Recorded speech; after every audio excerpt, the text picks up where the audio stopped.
To enable Game Turbo on the Redmi Note 14S, all you simply have to do is first of all open the app drawer, and you will have to go for the security application. So let's open this one, and from here you will have to scroll down, and right here you will be able to find the Game Turbo in the common features.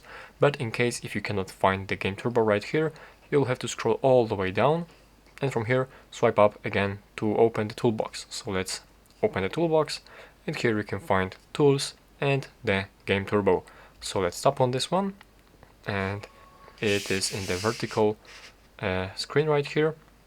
Alright, and now what you have to do is open the settings for the Game Turbo. So you have to tap on this gear icon and make sure that this option, Game Turbo, is enabled. This switch is blue, so now it is enabled. And yeah, if it is not enabled, simply press the switch to enable the Game Turbo like this, and that's how you can do this. That's how to enable the Game Turbo on the Redmi Note 14S.